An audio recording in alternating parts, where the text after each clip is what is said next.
أعوذ بالله من الشيطان الرجيم.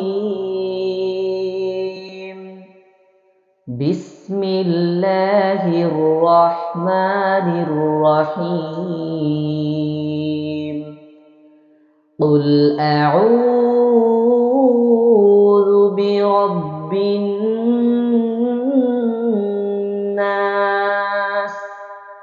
ملك الناس إله الناس من شر الوسواس الخناس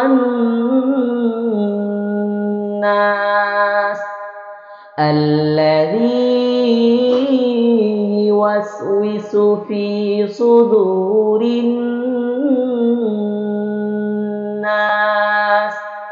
من الجنة والناس.